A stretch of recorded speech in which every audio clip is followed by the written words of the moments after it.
جو سوچ اللہ پاک نے آپ کو دی ہے، یہ اگر ہمارے ملک میں صرف میں ہی کہتا ہوں ڈاکٹر شجاع کہ آپ کے ساتھ آپ جیسی سوچ کے 50 آدمی جمع ہو جائیں 18 کروڑ میں سے، ہمارا انشاءاللہ ملک چینج ہو جائے گا۔ یہ ہمارے کسی صوبے کی منسٹروں کی بھی زیادہ تعداد ہوتی ہے، صرف 50 لوگ آپ کے ساتھ آپ کے ذہن کے مل جائیں جس طرح آپ اس ملک کے لیے سوچ رہے ہوتے ہیں، تو میں سمجھتا ہوں کہ ہماری گلیاں یقیناً ایک بہت بڑا مشن ہے، بے پناہ، یعنی میں تو جتنا آپ کو سلیوٹ کروں کہ وہ کم ہے، کیونکہ یہ ایک بہت بڑا ثواب اور اجر کا کام ہے۔ یعنی کہ ایک آدمی جو سماج سے محروم ہے اس کو آلہ لگ جائے اور وہ سننے لگے، سبحان اللہ و بحمدہ سبحان اللہ العظیم کی آواز جب اس کے کانوں میں آئے، اور جب فبأي آلاء ربكما تكذبان کوئی پڑھ رہا ہو سورہ رحمان اور اس کے کانوں میں جائے، تو کتنا آپ کو اجر عظیم اللہ عطا کرے گا جب وہ قرآن کی قرأت سنے گا، اور جب وہ چہچہاتے ہوئے ہمارے پرندوں کی چہچہاہٹ سنے گا، کیونکہ وہ تو نہیں سن رہا تھا، اسے نہیں پتا تھا، وہ دیکھ سکتا تھا، وہ بول سکتا تھا، وہ کھا سکتا تھا، لیکن سن نہیں سکتا تھا۔ اسے یہ نہیں پتا کہ اس کی کوئی اچھائی کر رہا ہے یا برائی کر رہا ہے۔ میرے علم میں ایک بات آئی تھی کہ سماج سے محروم کچھ لوگ، یعنی جس میں 10 سال 15 سال کے کم عمر بچوں سے لے کر اور 80-90 سال تک کے لوگوں کو آپ نے ہیئرنگ ایڈ دیے ہیں اور فری آف کاسٹ دیے ہیں۔ آج شجاع بھائی آپ نے بہت شاندار سوال کیا ہے۔ ابھی اپریل کے مہینے میں WHO کے پاکستان میں جو نمائندے ہیں ان سے ہماری ملاقات ہوئی تھی، تو تاج ویلفیئر ٹرسٹ کو ہمیں یہ اعزاز حاصل ہے کہ ہم نے ان سے کہا کہ جی کوئی ایسا سائن بنانے پہ کام کرتے ہیں، جس طرح وائٹ چھڑی ہوتی ہے، دور سے ہی لوگ دیکھ کے شناخت کر لیں کہ یہ شخص کم سنتا ہے یا یہ شخص نہیں سنتا، تاکہ اس کی لائف سیو ہو سکے۔ تو انشاءاللہ WHO کے ساتھ مل کے ہم اس کام کو آگے بڑھانے جا رہے ہیں۔ دوسرا، جہاں تک ہیئرنگ ایڈ کی بات ہے، تو جتنے ملک میں سینئر سٹیزن ہیں اور زکوٰۃ کے مستحق ہیں، ان کو Taj welfare trust free hearing aid provide کرتی ہے۔ یا تو وہ ہمارے آفس آ جائیں، اور جو بہت زیادہ سینئر سٹیزن ہوتے ہیں جو موو نہیں کر سکتے، ہم ان کے گھر پہ جا کے بھی ٹیسٹ کر کے ان کو یہ سہولت پرووائڈ کرتے ہیں۔ اچھا، یہ جو ہیئرنگ ایڈ آپ لگاتے ہیں یہ پرماننٹ بیسس پہ ہوتا ہے یا یہ ٹیمپرری ہوتا ہے، وہ جو عموماً لوگوں کی جیبوں میں؟ یہ ہم ان کو مستقل بنیاد پہ، اگر آپ کا سوال یہ ہے کہ کیا ان کو دے دیا جاتا ہے، تو یہ بالکل وہ اس کے مالک ہو جاتے ہیں۔ وہ تو ٹھیک ہے، لیکن دیکھیں ہیئرنگ ایڈ مختلف طرح کے آ رہے ہیں آج کل، بہت چھوٹے چھوٹے وہ کان میں لگا لیتے ہیں، پتہ نہیں چلتا کہ ہیئرنگ ایڈ بھی ہے، ٹھیک ہے نا۔ اچھا، پہلے زمانے میں وہ ایک ایسے آتے تھے جیسے وہ پرانے زمانے میں وہ DC پیجرز آتے تھے، یاد ہوگا آپ کو، وہ لوگ یہاں لگا کے رکھتے تھے، موبائل نہیں تھا، پیجرز ہوتے تھے، وہ جسٹ لائک پیجر کی طرح ہوتا ہے وہ۔ اصل میں مختلف نوعیت کے ہوتے ہیں ڈاکٹر شجاع۔ ہوتا یہ ہے کہ جب آپ کسی کی مدد کر رہے ہوتے ہیں تو آپ اس کا پیٹ بھرنے کے لیے اس کو روٹی سالن کھلائیں گے، برگر یا بروسٹ نہیں کھلائیں گے۔ تو جو سینئر سٹیزن ہیں ان کو جو ہیئرنگ ایڈ دیے جاتے ہیں، وہ ہم کوشش کرتے ہیں ان کی جو ایک کم از کم کاسٹ آتی ہے وہ 5000 ہوتی ہے، اور جو ینگ ایج کے لوگ ہوتے ہیں ان کے لیے جو ہیئرنگ ایڈ کی ضرورت ہوتی ہے وہ 4 لاکھ تک کی ہوتی ہے۔ تو ہم آسانی سے جن لوگوں کو پرووائڈ کرتے ہیں وہ سینئر سٹیزن ہوتے ہیں، ان کو یہ مسئلہ نہیں ہوتا کہ میں کیسا لگوں گا یا میری شادی نہیں ہوگی، ان کو یہ ہوتا ہے جسٹ میں آواز سن لوں، میری لائف ایزی ہو جائے۔ تو ان لوگوں کو ہیئرنگ ایڈ پرووائڈ کرنا ہمارے لیے آسان ہو جاتا ہے۔ باقی پھر ہم یہ کرتے ہیں کہ جو انگلینڈ میں ہمارے دوست ہیں یا دیگر ممالک میں ہمارے دوست ہیں، ان سے کہتے ہیں کہ جی ان کے ملک میں جو یوزڈ ہیئرنگ ایڈ ہے، کیونکہ وہاں کی گورنمنٹ یہ کرتی ہے کہ ہر 3 سال کے بعد ریپلیس کرتی ہے، تو وہ پرانے ہیئرنگ ایڈ ہمارے پاس آتے ہیں تو وہ ہم فری پرووائڈ کرتے ہیں۔ اس کے علاوہ ہمارے ساتھ بہت سارے ایسے لوگ ہیں جو کہتے ہیں جی میرا بچہ صحیح سنتا ہے، اس بچے کے کان کی زکوٰۃ یہ ہے کہ جس کا بچہ نہیں سنتا اس کو میں اتنا اماؤنٹ دے رہا ہوں، ہیئرنگ ایڈ لگا دیجیے۔ ایسے لوگ مخیر حضرات ہیں جن کو یہ احساس ہے کہ یار اگر وہ بچہ نہیں سن رہا تو میرا بچہ سن رہا ہے، خدا نہ خواستہ میرے بچے کو کان کے آلے کی ضرورت پڑتی تو میں ایسا نہیں کہ اس بچے کو کان میں آلہ لگوا دوں۔ یہ سوچ و فکر کتنی خوبصورت ہے نہیں کتنی خوبصورت کہ اگر میرے یہ 2 ہاتھ سلامت ہیں، میرے یہ 2 پیر سلامت ہیں، آنکھیں سلامت ہیں، بال سلامت ہیں، میرا دماغ صحیح کام کرتا ہے، میرے جسم میں لہو دوڑ رہا ہے، میرے گھر کے 7 فیملی ممبر ہیں، سب نارمل ہیں، کسی میں کوئی پرابلم نہیں ہے، تو میں ان 7 آدمیوں کو، اللہ مجھے اتنی استطاعت عطا کرے کہ میں ان 7 آدمیوں کی جسم کی زکوٰۃ بھی دوں، تو یہ ایک مطلب دیکھیں نا زکوٰۃ کتنی اہم چیز ہے، اسی لیے تو اسے دین کا حصہ بنایا گیا۔ اگر یہ زکوٰۃ کوئی ایسی چیز ہوتی کہ باعث شرمندگی ہوتی تو میں نہیں سمجھتا کہ اس کو دین کا حصہ بنایا جاتا۔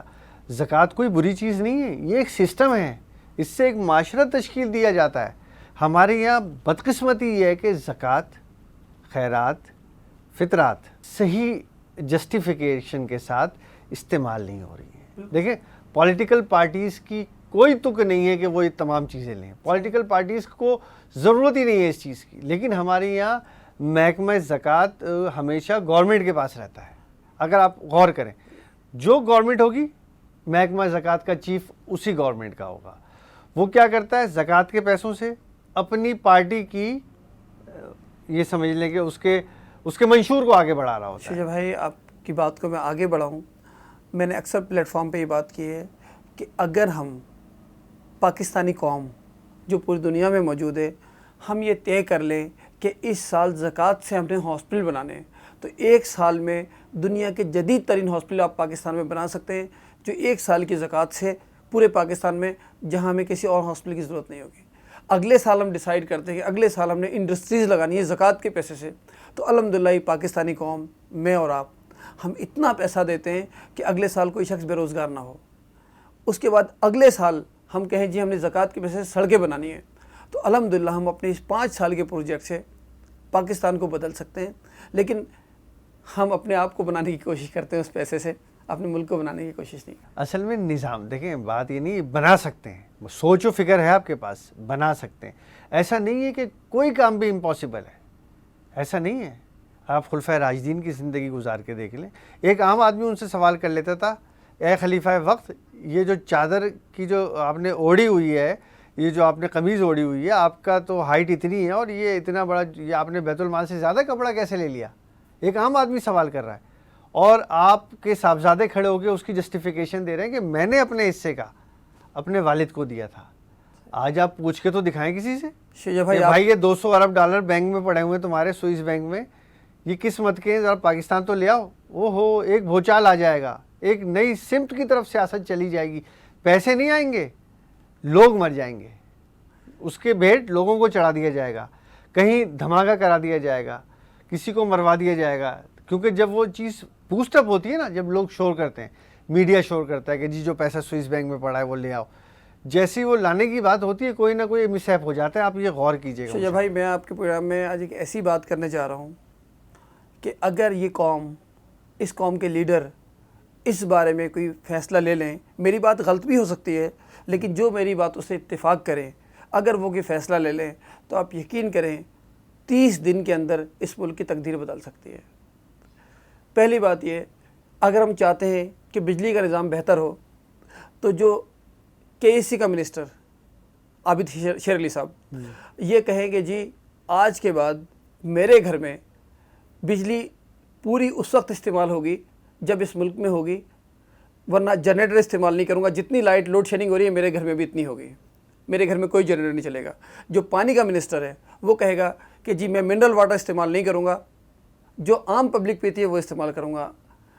جو صحت کا منسٹر ہے وہ کہے گا جی میرے کوئی بچے گورنمنٹ ہاسپٹل کے علاوہ کسی اور ہاسپٹل میں علاج کروانے نہیں جائیں گے. تعلیم کا وزیر یہ کہے گا کہ میرے بچے سرکاری پیلے اسکول میں پڑھیں گے. نہیں، اصل میں بات یہ کہ یہ جو بات آپ کہہ رہے ہیں نا، یہ ابن آدم 20 سال سے لکھ رہا ہے. اچھا شاید ابھی ہماری آپ کی گفتگو ہو رہی تھی کہ آپ نے ہیئرنگ ایڈ پرووائڈ کی ہے. اس میں آپ کے جو ہے جو مجھے بکلیٹ ملا تھا اس میں 500 کے قریب ہے، لیکن جہاں تک میرا تجربہ یہ کہتا ہے کہ آپ 500 پہ ٹھہرنے والے تو نہیں ہیں، جو آپ کے عزائم ہیں. الحمدللہ وہ جب بروشر پرنٹ ہو رہا تھا تو اس وقت 500 زیادہ تھی، اور ہم جو ہے تقریباً مہینے میں 20 سے 25 ہیئرنگ ایڈ لوگوں کو پرووائڈ کر رہے ہیں. لیکن الحمدللہ سینئر سٹیزن کے لیے ہمارے پاس ہیئرنگ ایڈ کی تعداد بہت ہے اور ہم ایک بہت بڑی تعداد کو آرام سے دے سکتے ہیں. بس اس میں یہ ہے کہ جو سینئر سٹیزن کے علاوہ مختلف ایج گروپ کے لوگ ہیں، کیونکہ ان کو کاسمیٹکلی بھی تھوڑا سا ایسا ہیئرنگ ایڈ چاہیے ہوتا ہے جو تھوڑا سا لگا کے اچھا لگے، تو اس میں ہمیں پرابلم آ رہی ہے. لیکن انشاءاللہ ہمیں امید ہے کہ ہم بہت جلد جب ہماری وین لانچ ہوگی تو ہمیں ہر لیول کے ہیئرنگ ایڈ ہر لیول کے انسان کو فری پرووائڈ کرنے کی پوری کوشش کریں گے. اچھا آپ نے ابھی ایک گفتگو کی تھی کہ جی وہ 3 سال کے بعد جو ہے وہ اس کو مریض جو ہیں انگلینڈ میں جو بھی ہیئرنگ ایڈ یوز کرتے ہیں وہ نکال دیتے ہیں. اس کے بعد 3 سال انہوں نے ایک لائف رکھی ہے، اس کے بعد وہ اس کو یوز لیس ان کے لیے ہو جاتا ہے اور پھر وہ ڈونیشن کر دیتے ہیں جو ترقی پذیر ہم جیسے ممالک ہیں ان کو. اصل میں دنیا کے ترقی یافتہ ممالک میں جو کیونکہ وہاں میڈیکل ہیلتھ فری ہے تو وہاں کی گورنمنٹ ریپلیس کر دیتی ہے پرانے ہیرنگ ایڈ لے کے نئے ہیرنگ ایڈ دے دیتی ہے. نہیں خیر یہ تو المیہ ہے. شاید آپ کو یاد ہوگا کہ یہ جتنے بھی ترقی یافتہ ممالک ہیں وہ اپنی ساری پرانی چیزیں ہمارے یہاں بھیج دیتے ہیں اور وہ ساتھ میں پیسے بھی دیتے ہیں کہ اگر یہ کمپیوٹر جلیں تو پاکستان میں جا کے جلیں, کیونکہ ان میں سے جو پولوشن نکلے وہ اسی ملک میں جلے. بالکل صحیح. وہ اپنے ملک میں پولوشن پھیلانا بھی نہیں چاہتے میرے بھائی. بالکل صحیح. وہ سوچ و فکر وہاں کی کچھ اور ہے اور ہماری کچھ اور ہے. ہم ہنسی خوشی لے کے آتے ہیں کنٹینر بھر کے, وہ تجارت ہو رہی ہے صاحب. بڑے کمپیوٹر آپ نے دیکھی ہوگی مارکیٹ بھری پڑی ہوئی ہے. وہ آتے ہیں صاحب, وہ لیپ ٹاپ بھی آ رہے ہیں 5,000 کا اور لے آئے یہاں 10,000 کا بیچ دیا. بڑی آسانی سے آپ دیکھیں یہ کام ہو رہا ہے. اور وہ اپنے جتنے بھی ان کی جو ایسی چیزیں ہیں جو وہ سمجھتے ہیں کہ اب 3 سال ہو گئے, اب ان کی ایج ختم ہو گئی ہے, تو وہ اٹھا کے ہم جیسے جو ترقی پذیر ممالک ہیں وہاں بھیج دیتے ہیں. ہمارا تاجر بہت خوش ہوتا ہے. تاجر کیا ہے, وہ کباڑیا ہے. وہ بڑا خوش ہوتا ہے کہ یار میں نے 2 روپے کا خریدا ہے 20 روپے کا بک جائے گا. لیکن وہ جو کام وہ یہاں سے وہ ضروری چیزیں اس میں سے نکالنے کے بعد جب وہ اس پلاسٹک کو جلاتے ہیں نا, شاید آپ نے وہ منظر نہیں دیکھا, میں نے دیکھا ہے اس کراچی میں. اب وہ ان کے لیے وہ دھواں زہر قاتل ہے, لیکن قوم کو کون سمجھائے. اصل میں شجاع بھائی ان چیزوں سے ہم انکار نہیں کر سکتے. دیکھیے آپ کی بات, آپ کا احساس اپنی جگہ ٹھیک ہے, لیکن اس سے جو فائدہ ہوا وہ یہ ہوا کہ اب ہمارے چاہے گھر پکے نہ ہوں لیکن کمپیوٹر آپ کو مل جائے گا. اب ہم ہیرنگ ایڈ کی طرف آتے ہیں. ہمارے یہاں جو ہم نے ہیرنگ ایڈ لوگوں کو پرووائڈ کیے, تو آپ یقین کریں ایسے ایسے لوگ ہیں جن کے پاس اس کا سیل خریدنے کے پیسے نہیں ہوتے. تو وہاں سے جو ہیرنگ ایڈ اور کتنی جستجو کرنی پڑتی ہے ہم لوگوں کو وہ حاصل کرنے کے لیے اپنے دوستوں کے ذریعے, اس لیے کہ جو عیسائی کمیونٹی ہے وہ دوسرے ملکوں میں جہاں وہ اپنی مشینری چلا رہے ہیں وہ وہاں لے جا کے لوگوں کو پرووائڈ کر رہے ہوتے ہیں, بلکہ ان غریب مسلمان ملکوں میں بھی لے جا کے پرووائڈ کر رہے ہوتے ہیں جہاں وہ عیسائیت کے لیے بہت زیادہ زور و شور سے کام کر رہے ہیں. تو یہ ہیرنگ ایڈ بھی جو ہمیں ملتے ہیں اس میں ہمیں بہت محنت کرنی پڑتی ہے, اور وہاں سے لا کے ان کو اس قابل کچھ ایسے ان میں ایسیسریز ڈال کے اس قابل بنانا پڑتا ہے کہ ہم لوگوں کو دے سکیں. اس پہ بھی ہمارا تقریباً 400 سے 500 روپے ایک ہیرنگ ایڈ کو اس قابل بنانے پہ خرچہ آتا ہے جب ان کو دیتے ہیں. تو الحمدللہ جب تک آپ جیسے دوست اور ہمارے دیگر لوگ ہمارے ساتھ تعاون کرتے رہیں گے, ہم انشاءاللہ اس ملک میں ہماری خواہش یہ ہے کہ اللہ نے جب ہمیں اس قابل کیا ہے تو کوئی ایک شخص بھی اگر پاکستان میں کم سننے والا ہوگا تو ڈاکٹر شاہد کی ذمہ داری ہے, ڈاکٹر شجاع کی ذمہ داری ہے, ڈاکٹر نصرت کی ذمہ داری ہے. اس کے علاوہ یہ واحد ایک ایسی سینس ہے کہ جیسے ہی انسان سننے کے قابل ہوتا ہے فوراً بولنے کے قابل بھی ہوتا ہے. سبحان اللہ. تو ایسے بچے جو پیدائشی طور پر ڈیف ہوتے ہیں, جب ہم ان کو آلہ لگاتے ہیں تو وہ سننے کے بعد جب ان کی اسپیچ تھراپی شروع ہوتی ہے تو وہ آہستہ آہستہ ہماری اور آپ کی طرح بولنے کے قابل ہو جاتے ہیں. تو پوری دنیا میں یہ ایک واحد ایسا طریقہ علاج ہے جس پہ ایک سینس پہ کام کرتے ہیں, دوسری خود بخود شروع ہو جاتی ہے. یہ ایک اللہ کا سسٹم. شاہد میں آپ کا بے حد مشکور ہوں, آپ آئے. میری دعا ہے میرے چینل کی, میرے تمام ڈائریکٹرز کی, پروڈیوسرز کی, کہ اللہ تعالیٰ آپ کو آپ کے اس نیک مشن میں کامیاب کرے. جو آپ جس طریقے سے جو یہ آپ نے ایک وین بنائی ہے, آڈیولوجی موبائل وین, اللہ تعالیٰ آپ کو آپ کے اس مشن میں کامیاب کرے, اور ہمارا ہر شہری, ہمارا ہر پاکستانی کوئی بھی گونگا بہرا نہ رہے. آپ کا بہت شکریہ. اللہ حافظ و ناصر.